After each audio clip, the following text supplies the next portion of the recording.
doktor Muhammad Ma'ruf Samarni olamdan ko'z yumgani Afg'oniston turklari uchun katta bir yo'qotishdi.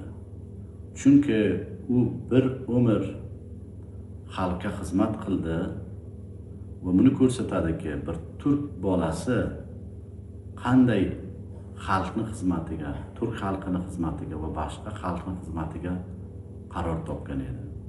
Shu sababdan ko'rdinglarki, o'n minglarcha inson ulusvoliylardan, shahardan bu janozaga qatnashdi. Albattaki bu xalq juda qadrshunos. Uni yoniga minglarcha inson, kattalarimiz, buyuklarimiz, turli xalqlardan, Afg'oniston turli joylaridan, tashqi davlatlardan menga va oilamga payom berib, o'sha tasalliyatlarini, qayg'udoshilarini bildirdi. Uning uchun men doktor Ma'ruf oilasi tomonidan hammalaringizdan qadrdonlik qilaman. Shunday bir kunga bizani alamlarimizni birga toshidingizlar, bizga qayg'udoshlik qildingizlar. Bir umr sizlardan qarzdormiz.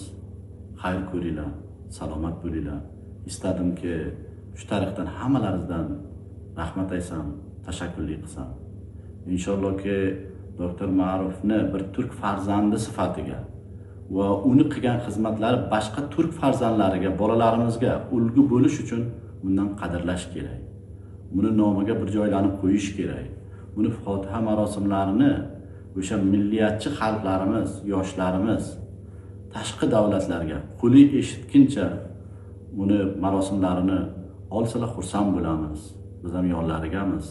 Va bu faqat marhum uchun emas, balki turk farzandlari ana shunday xizmatkor bo'lib, xalqni yuragiga joy olganlarni qadrlasak, boshqalar ham shu yerga harakat qilishga boshlanadi. Farzandlarimiz, bolalarimiz bundan ilhom oladi. Men inshaalloh boshqa yoshlar bilan, milliyatchi xalqimiz bilan Istanbuldami, O'zbekistondami, Erondami, g'arbiy davlatlardami imkoni bor qadar shuni bir bahona qilib turk farzandlari shunaqa xizmatkor bo'larkan deb Fotiha marosimlarini olishga urinamiz.